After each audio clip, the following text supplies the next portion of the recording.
자, 새로운 아침 우리에게 주신 하나님께 감사합니다.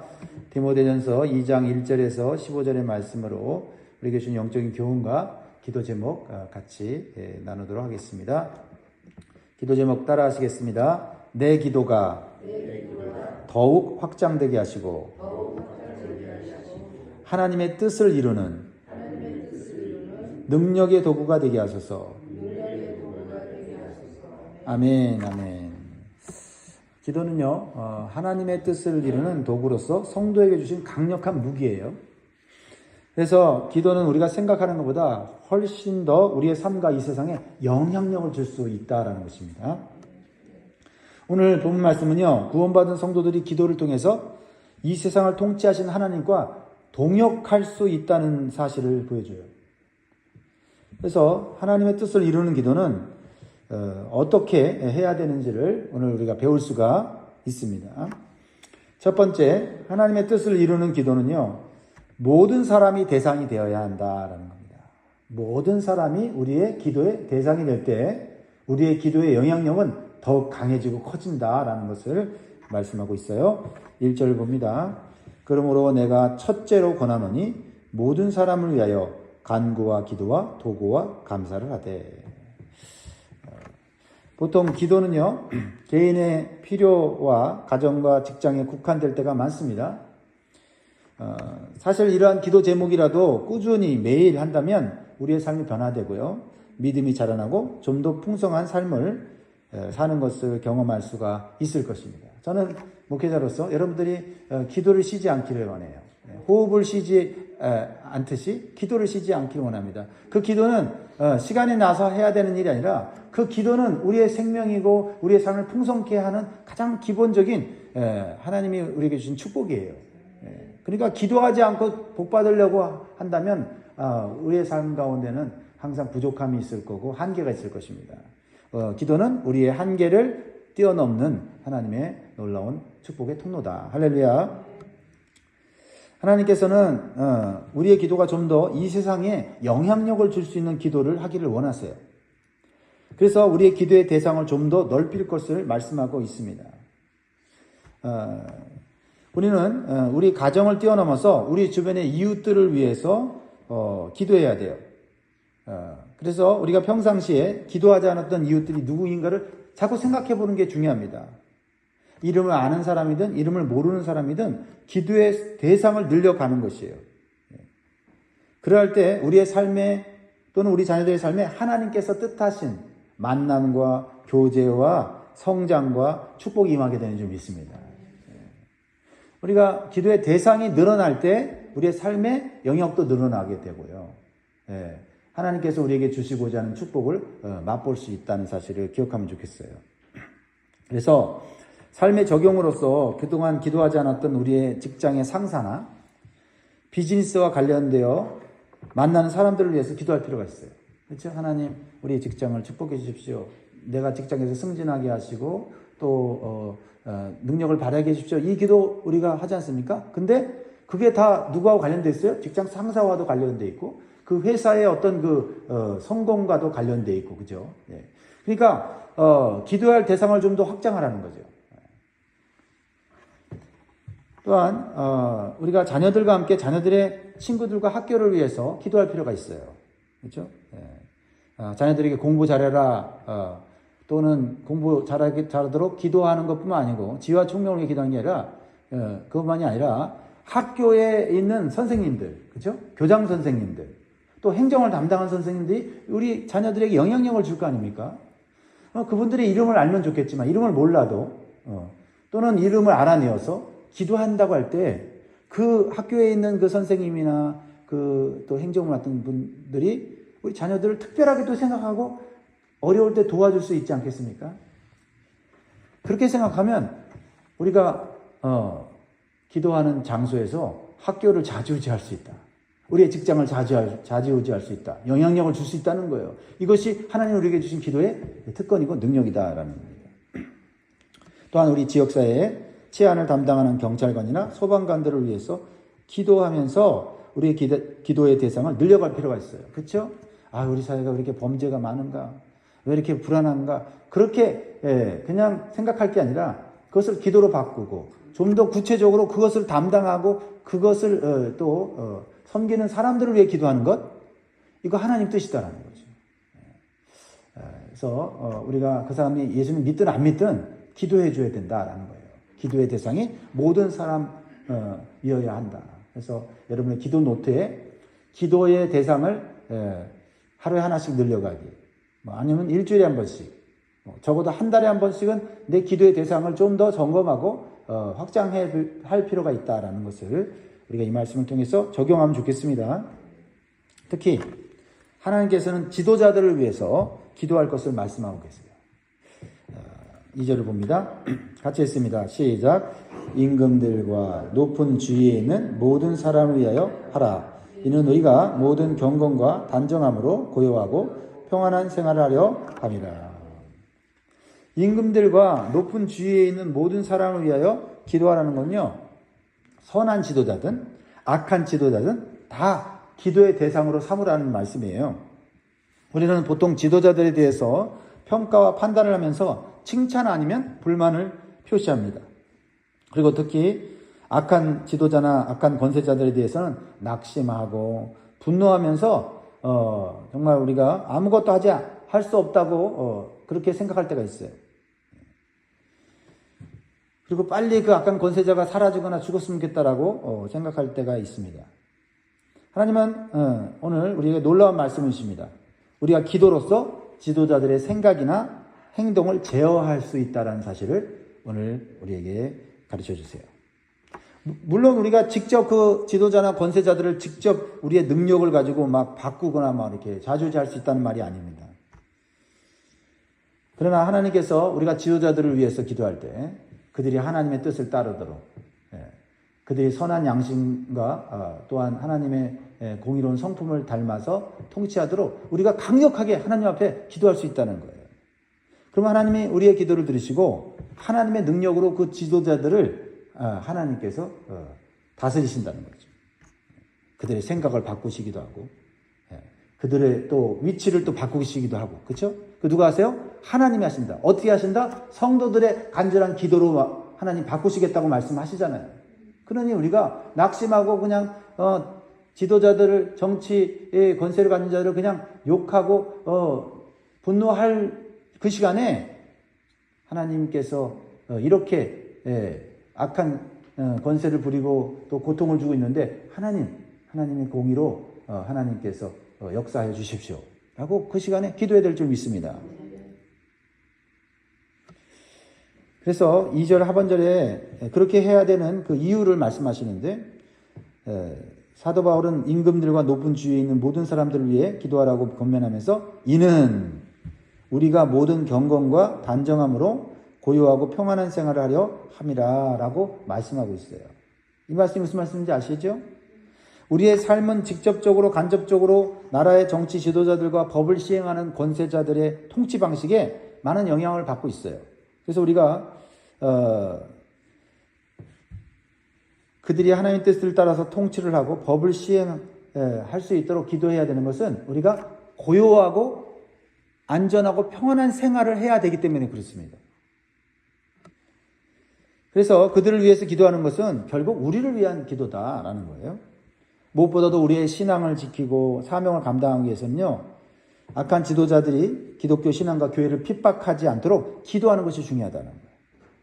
우리는 기도로서 하나님의 권세와 능력이 이 땅에 드러날 수 있도록 우리는 기도해야 될 점 있습니다. 그래서 사랑하는 성도 여러분, 우리는 좀 더 기도에 대한 확신과 기도에 대한 새로운 시각을 가져야 돼요. 어쩌면 우리는 이 세상의 권세자들보다 더 높은 영적 권위를 가진 하나님의 권세자들이에요. 그렇죠? 권세자들은 우리에게 물리적으로 어떤 힘과 권세를 발휘하지만 우리는 기도로서 하나님 앞에 그들의 생각과 마음과 계획과 뜻을 다스리게 우리 할 수 있다라는 것입니다. 그래서 우리는 지금 하고 있는 기도보다 더 많은 기도를 할 필요가 있어요. 세상이 바뀌지 않고 세상이 불안하고 우리의 삶이 안정되지 않는다면 우리는 하나님 앞에 더욱 기도할 필요가 있다는 것이죠. 그리고 혼자보다는 더 많은 성도들과 함께 영적인 힘을 모을 수 있는 기도 공동체를 만들어갈 필요가 있어요. 그렇죠? 예. 기도의 힘이 모아진다면요, 하나님은 그 하나님의 뜻을 그 지역과 그 나라와 그 민족에게 행하시는 거 아닙니까? 그렇다고 한다면 우리가 그런 의식과 목적을 가진 성도들이 함께 모여 기도해야 돼요. 미국을 위해서, 한국을 위해서, 그렇죠? 예. 그것이 참으로 중요하다는 사실을 오늘 말씀을 통해서 깨닫게 되는 것입니다. 그래서 우리의 삶은 그런 기도들을 통해서 더욱 고요하고 평안한 삶을 살게 되고 하나님의 뜻을 이루게 되는 삶이 될 줄 믿습니다. 두 번째로는요, 하나님의 뜻을 이루는 기도는 모든 사람들이 구원받기 위해서 기도해야 된다. 구원받기 위해서. 이게 정말 하나님이 원하시는 기도다라는 거죠. 우리 주변에 있는 사람들이 또 지도자 위치에 있는 사람들이 평안하고 안전한 삶을 살도록 그들이 잘 통치하도록 하는 기도도 중요하지만 모든 사람이 구원받는 거, 이게 하나님의 마음이다. 그렇죠? 4절 같이 읽습니다. 시작. 하나님은 모든 사람이 구원을 받으며 진리를 아는 데에 이르기를 원하시느니라. 하나님의 마음을 아는 성도는 이 세상의 모든 사람들이 하나님의 구원의 진리를 알고 구원받기를 위해서 기도하게 돼요. 왜냐하면 나를 구원하신 하나님의 은혜와 사랑을 깊이 묵상하게 되면요, 나와 내 주변에 있는 사람들만을 구원하시려고 예수님을 이 땅에 보내셔서 십자가에 피 흘려 죽으시는 큰 희생을 치르게 하신 것이 아님을 깨닫게 되는 거예요. 그렇죠? 고작 몇 사람 구원하시려고 주님이 그 큰 희생을 하셨겠어요? 주님의 그 피 흘리심과 그분의 그 헌신은 온 인류를 다 구원하고 남을 만한 그러한 사랑이요, 그러한 구원의 능력이 되는 줄 믿습니다. 그래서 5절 6절에 보면 하나님은 한 분이시요 또 하나님과 사람 사이의 중보자도 한 분이시니 곧 사람이신 그리스도 예수라. 그가 모든 사람을 위하여 자기를 대속물로 주셨으니 기약이 이르러 주신 증거니라. 아멘. 그래서 우리가 구원받은 성도라면요, 하나님의 뜻과 소원이 모든 사람이 구원받기를 원한다는 것을 깨달아야 돼요. 그리고 우리는 민족과 인종과 문화와 언어를 뛰어넘어 내가 받은 구원의 복음을 전하고 하나님의 사랑을 살부로 실천하는 그런 사명이 있다는 것을 알아야 될 줄 믿습니다. 사도 바울은 자신의 사명을 깨달았기 때문에 하나님의 뜻과 소원을 이루어드리려고 그는 자신의 모든 인생을 하나님 앞에 바치고 헌신되고 충성된 사역자가 되었어요. 그는 구원받은 것을 감사하는 것으로 찬송하고 감격하는 것으로 끝나지 않고 하나님께서 나를 이렇게 죄인 중에 괴수인 나를 구원하신 이유가 있구나라는 것까지 깨닫게 되었다. 그러니까 그의 삶이 정말 우리가 존경할 만한, 그렇죠? 그리고 많은 사람들에게 유익을 주는 인생을 산 것 아닙니까? 7절에 보면 이를 위하여 내가 전파하는 자와 사도로 세움을 입은 것은 참말이요 거짓말이 아니니 믿음과 진리 안에서 내가 이방인의 스승이 되었노라. 그러니까 우리는요, 이 세상 살면서 나이가 들면 나는 이제 할 일이 없어. 나는 이제 능력도 재능도 기술도 좀 쇠퇴하고 내가 누구에게 유익을 줄 수 있을까 이런 생각을 하게 되는데 그렇지 않다는 겁니다. 우리가 하나님 안에서 사명을 발견하게 되면 하나님은 죽는 그날까지 능력과 은사와 지혜를 주시는 줄 믿습니다. 사명을 발견하지 못해서 우리가 그렇게 힘없이 나약하게 아무 일 하지 않고 낙심하면서 절망하면서 살아가는 것이에요. 세 번째는요, 하나님의 뜻을 이루는 기도를 하기 위해서는요, 마음을 잘 가꿔야 돼요. 이 마음이 잘 가꿔져야 하나님과 영적인 대화가 이루어져요. 근데 마음이 복잡하고 마음이 감정에 사로잡히고 그러면 어떻게 돼요? 기도가 안 나옵니다. 그리고 그 기도한다 해도 그냥 중얼중얼 그냥 형식적인 기도지, 마음과 더 나아가 그 마음속에 있는 영이 하나님과 연결될 수 있을 정도로 마음이 정결해야 된단 말이에요. 그래서 오늘 그 8절에 보면 남자들에게, 특히 남자들에게 이 마음을 잘 다스려야 기도를 잘 할 수 있다는 것을 가르쳐주고 있어요. 자, 8절 같이 읽습니다. 그러므로 각처에서 남자들이 분노와 다툼이 없이 거룩한 손을 들어 기도하기를 원하노라. 이것은 놀라운 하나님의 또 남자들에게 주신 귀한 축복이에요. 남자들이 거룩한 손을 들고 기도할 때 하나님이 그 기도를 들어주시고 역사하시겠다는 거 아닙니까? 그러니까 남자들은요, 기도의 손을 들어야 되는 사명이 있어요. 이거를 깨달아야 돼요. 하나님은 남자들이 가정과 교회에서 손을 들고 기도하는 것을 귀하게 보시고 인정해 주시고, 남자들이 손을 드는구나. 가장들이 손을 드는구나. 남편들이 손을 드는구나. 이렇게 딱 보시면 하나님 어떻게 합니까? 저 기도는 내가 들어줘야 되겠다. 이렇게 해 주신다는 거예요. 근데요, 뭐 손 든다고 다 들어주는 거 아니고 기도할 때, 남자들이 기도할 때 마음을 잘 다스려야 할 필요가 있다는 거죠. 남자들이 뭐 사회생활하면서 뭐 직장생활하면서 또 가정에서 이 분노를 잘하잖아요. 분노를 잘하고 막 또 막 화를 내서 막 분쟁을 일으키고 막 그런 일들을 많이 하잖아요. 그러니까 그 얘기를 하는 거예요. 특히 가정에서 분노하고 다툴 일이 있으면 그 마음이 기도할 수 있는 영적인 상태가 되지 않는 거예요. 그러면 얼마나 영적으로 손해가 나는 일입니까? 그렇죠?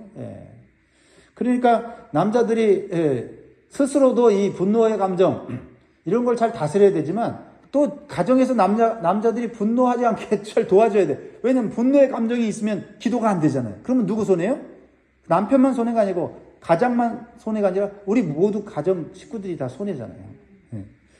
그래서 이건 뭐 남자들에게 아버지들에게 남편이 준 말씀이지만은 우리 모든 사람에게 주는 성도에게 주는 메시지잖아요. 우리의 마음이 상하고 화가 나고 막 그 다툼을 일으킬 만한 그런 상태가 되면 그렇죠? 이게 나만 손해가 아니에요. 교회도 손해고 말이죠. 그렇죠? 가정도 손해고 모두에게 손해다 이 말이죠. 가장으로서 아버지로서의 사명은 기도로서 가정이 평안하고 하나님의 은혜와 축복이 임하도록 거룩한 손을 드는 것이다. 이 거룩한 손을 든다고 하는 것 이게 뭐예요? 거룩한 손. 그래서 거룩하신 하나님과 연결되기 위해서는 기도할 때 거룩한 마음을 유지할 수 있어야 한다는 거죠. 그러니까 먼저 회개함으로써 우리의 마음을 정결하게 해서 하나님의 영과 우리의 영이 딱 이렇게 맞아야 되는 거예요. 주파수가 딱 맞아야 된단 말이죠. 그럴 때 기도가 막 하늘로 상달되고 응답이 막 쏟아지고 막 이렇게 되는 역사가 일어나는 좀 있습니다. 그러니까 남자들의 기도는요, 가정에 돈이나 물질적인 필요를 제공하는 것 이상의 역할이에요. 더 큰 축복을 가져올 수 있는 것이 바로 남자들의 기도다 하는 것을 깨달으면 좋겠습니다. 그래서 우리는 기도할 때 기도하는 가장이 되고 기도하는 남편이 되고 기도하는 부모가 되게 해달라고 기도할 수 있기를 바랍니다. 마지막으로 바울은 여성들의 경건한 삶과 공동체 안에서 질서를 지킬 것에 대해서 권면하고 있어요. 9절 10절을 보면 또 이와 같이 여자들도 단정하게 옷을 입으며 소박함과 정절로서 자기를 단장하고 따은 머리와 금이나 진주나 값진 옷으로 하지 말고 오직 선행으로 하기를 원하노라. 이것이 하나님을 경외한다 하는 자들에게 마땅한 것이니라. 그래서 그 당시 문화와 관련됐는데 그 당시 여인들은 어제 하루 종일 아침부터 저녁까지 꾸미는데 전심을 다했습니다. 마음을 다했습니다. 그 외적으로 보이는 그 모습이 그 사람 전부를 나타낸다고 생각을 했기 때문에 그래요. 그러니까 그런 세상에서의 그런 문화 속에 살던 사람들이, 여성들이 교회 와서 예수 믿고 나서도 여전히 그렇게 하루 종일 이제 꾸미고 겉으로 드러나는 것에 마음을 두었다는 거죠. 그러면서 하나님께서는 그 여성들에게 권면하시는 것이죠. 그래서 사실 여기서 여성들에게 단정한 옷차림과 선행을 강조하고 있지만 그 핵심적인 가르침은요, 사실은 모든 성도에게 적용되는 영적인 원리를 담고 있어요. 이 말씀은 겉으로 보이는 치장보다 내면의 경건과 선한 행실이 하나님 앞에서는 더 귀하다는 것을 강조하고 있는 것입니다. 우리는 종종 사람을 만날 때 첫인상으로 겉모습을 보게 되잖아요. 잘 다듬어진 옷차림, 화려한 장신구는 시선을 사로잡을 수가 있어요. 하지만 시간이 지날수록 중요한 건 뭐죠? 그 사람의 말씨, 행동, 그리고 어떤 가치관을 가지고 살아가는지에 더 이제 집중하게 되지 않습니까? 아무리 멋진 옷을 입었어도 매사에 부정적이거나 이기적인 사람이거나 말과 행동이 다르다고 한다면 그 외적인 아름다움은 오히려 더 빛을 잃게 되는 것 같아요. 반대로 소박한 옷차림을 했어도 늘 친절하고 남을 배려하는 사람에게는 진정한 아름다움이 느껴지는 것입니다. 이것은 마치 잘 지어진 집과 같죠. 겉모습은 웅장하고 화려한데요, 안에 들어가면 막 파이프가 터져 물이 새고 전선은 엉망이고 곰팡이가 가득하다면 그 집은 결코 좋은 집이라고 말할 수 없잖아요. 반면 겉모습은 평범해도 내부가 깨끗하고 안전하고 따뜻한 온기가 가족들 사이에서 느껴지는 집이라면 정말 살기 좋은 집이라고 느낄 수 있을 것입니다. 하나님께서는 우리의 외형적인 집보다 그 안에 거하는 우리의 마음, 이 마음이 잘 정돈되고 아름다워서 우리의 삶의 선행으로, 사랑으로, 섬김으로 나타나는 그 모습이 더 아름답다고 여겨주시는 줄 믿습니다. 또한 여성의 아름다움은 겸손하게 배우고 공동체 내에서 질서를 따라서 섬기는 모습을 가질 때 나타난다라고 말씀하고 있어요. 11절 12절을 보면 여자는 일체에 순종함으로 조용히 배우라. 여자가 가르치는 것과 남자를 주관하는 것을 허락하지 아니하노니 오직 조용할지니라. 여자들은 이 말씀을 들으면 기분도 나쁘고 시험에 들 수도 있는 말씀이에요. 근데 이 말씀은 보편적으로 적용되는 말씀이 아니에요. 에베소 교회에 특수한 상황에서 이해되고 적용될 수 있는 말씀이죠. 그 당시에 그 여성들이 아마 교회 내에서 어떤 직분이나 지도자의 위치에 있지 않은 여자분들이 그냥 자기가 막 교회 안에서 자기 생각대로 주장하고 큰 소리를 내고 이렇게 하니까 교회 안에 질서가 무너졌어요. 그러니까 예배나 이 사역이 잘 되어지지 않았다는 것이죠. 그래서 사도 바울이 이 특정한 이 문화적 또 그 상황 속에서 여자는 순종함으로 조용히 배우라 하면서 이런 성경적인 원리를 말씀하면서 여성들에게만 적용된다기보다는 모든 성도들에게 적용되는 이 겸손함과 질서에 대해서 가르쳐주고 있는 것이지요. 그렇습니다. 우리는 교회 공동체가 평온하게 유지가 되고 또 하나님의 사역을 잘 감당하고 열매 맺기 위해서는요, 주어진 직분과 역할과 위치를 따라서 질서 있게 섬겨야 된다라는 거예요. 그리고 겸손하게 배우는 자세가 있어야 된다. 나도 모르는 게 있다. 내가 의견을 내고 내가 말을 하지만 이게 다 완벽한 게 아니다라는 그 자세로 말을 할 때 상대방이 잘 받아들일 수가 있게 되고요. 그리고 협력하려고 하고, 협력할 때 나의 장점, 저 사람의 장점이 모아져서 평안한 이 교회와 사역을 해 나갈 수 있다는 것을 오늘 강조하고 있다는 겁니다. 마지막으로 여성들이 힘써야 되는 것은 여성들이 생명을 낳는 역할을 하는 중요한 사명이기 때문에 자녀들을 육적으로 뿐만 아니라 영적으로 잘 양육하여 구원받는 자녀를 만드는 것이 중요하다. 구원받는 자녀. 15절 읽고 마무리하겠습니다. 시작. 그러나 여자들이 만일 정숙함으로써 믿음과 사랑과 거룩함에 거하면 그의 해산함으로 구원을 얻으리라. 그러니까 해산만 하고 그냥 육적으로만 잘 양육하라고 하나님이 여성들에게 해산의 그런 어떤 생명을 탄생하는 위대한 일을 맡긴 게 아니라는 거죠. 여성은 모성애를 가지고 있어요. 이거 하나님 주신 본능인데 축복이에요. 내 자녀뿐만 아니라 다른 영혼들을 잘 돌볼 수 있는 은사가 있어요. 이 은사를 사용하여 하나님의 뜻과 사명을 잘 감당하여 구원받는 영적인 자녀들을 만들어 가기를 원하시는 줄 믿습니다. 그래서 여성 우리 성도들이 보면 참 교회 안에서 많은 사람들을 돌보고 위로하고 양육해서 정말 믿음이 좋은 사람들을 만들어가는 거, 그거를 아주 잘 하시는 것 같아요. 그런 은사를 잘 활용할 수 있기를 바랍니다. 말씀 맺겠습니다. 사랑하는 성도 여러분, 오늘 우리는 하나님의 뜻을 이루는 기도와 성도의 삶에 대해서 깊이 묵상했습니다. 우리의 기도가 우리의 이 시대에 하나님의 살아있는 뜻을 계획을 이루는 통로가 될 수 있기를 간절히 소원합니다. 매일의 삶 속에서 이 말씀을 기억하면서 우리가 기도의 확신을 가지고 우리의 기도가 확장될 때 영향력 있는 또 아름다운 삶을 살게 될 줄 믿습니다. 기도하겠습니다.